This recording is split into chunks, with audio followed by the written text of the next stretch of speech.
everybody, welcome back to Planet Coaster and our project The Tree. In the last episode we created a small village on the hill close to the waterfront. Today we connect a small carousel and place it in the forest. Well, let's start with the environment. This project has shown me more than any other project I've done in Planet Coaster how important it is to modify the surface. That's the grass here. You create plasticity through highs and lows. I achieved this quite well here with the trees of the forest. However, this can be achieved much better through mountains and lowlands. As I said, heights and depths create plasticity. Without that, we would have a railway plate with a green mat and a few houses glued on it. So then, at the crossroad we put a lake, in the background we put a small hill, la la la la la.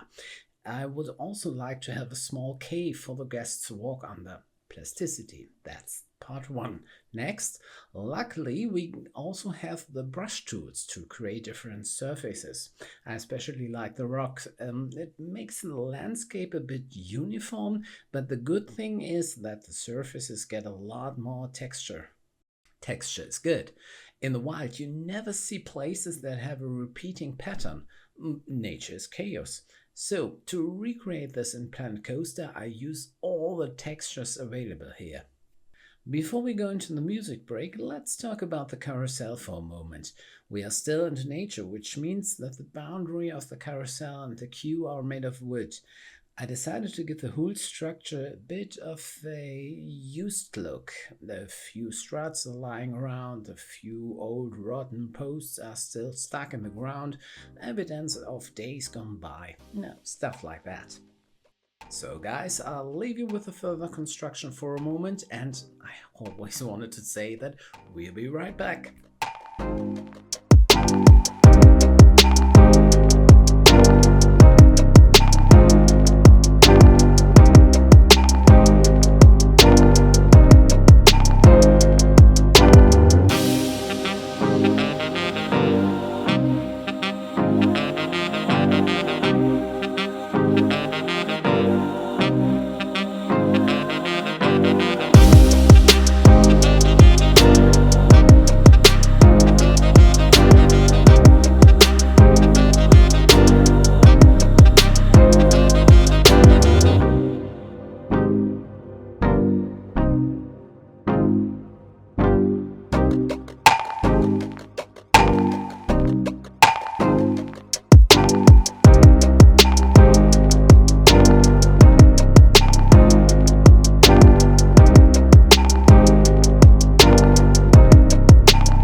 Okay, I couldn't really do without houses after all. The building on the corner. This is where the operator of the carousel lives. He also keeps all the tools and spare parts here. A little bit of a fence, a little bit of a garden, and it becomes homelike. And even though there are always curious people passing by outside. Which brings me to a few words about the title of this episode, The Sleeping Beauty. I thought it was fitting for this episode because we have a friendly dragon as a guest in this forest. Yeah, to be more precise, she lives here. She's not quite as present in the outro as she could be, but she's sleeping right now, so we don't want to disturb her without a good reason. She's a real morning person, which means she's in a pretty bad mood when we wake her up. Yeah, better not to take any risks.